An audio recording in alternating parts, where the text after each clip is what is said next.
প্রবীণ বাবাকে নিয়ে ফুটপাতে দাঁড়িয়ে আছে ছেলে, পেছনে বন্ধ হোটেলের তালাবদ্ধ গেট, হাতে চিকিৎসার ফাইল, চোখে চরম অনিশ্চয়তা।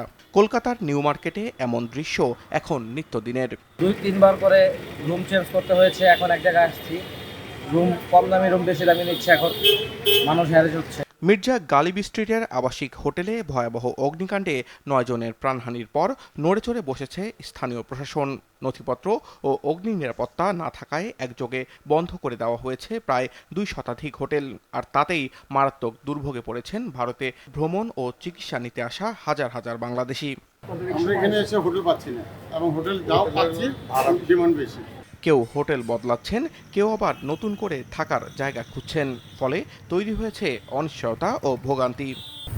ধরেন ভিতরে একটা আতঙ্ক থাকে যে হোটেল পাই না, পাইলেও ধরেন পুলিশে হ্যারেস করে।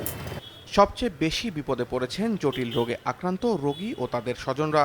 জরুরি কেমোথেরাপি বা অস্ত্রোপচারের জন্য হোটেলে আগাম বুকিং দিয়ে কলকাতা গিয়েও হোটেল খালি করার নির্দেশে থাকার জায়গা পাচ্ছেন না তারা।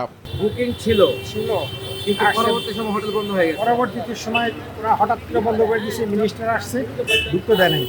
সন্ধ্যার পরে আমরা ঢুকছি, আবার সকাল নাই হইতেই বেরেন আমরা কোথায় যাব? এই সংকটকে পুঁজি করে অসৎ উপায় অবলম্বন করছেন কিছু হোটেল ব্যবসায়ী। খালি পাওয়া সামান্য কিছু ঘরে চাওয়া হচ্ছে দ্বিগুণ থেকে 3 গুণ ভাড়া।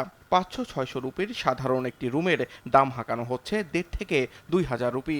800 টাকার ভাড়া 1400 টাকা দিতে হচ্ছে। হোটেল পাচ্ছে না, পাবলিক কি করবে?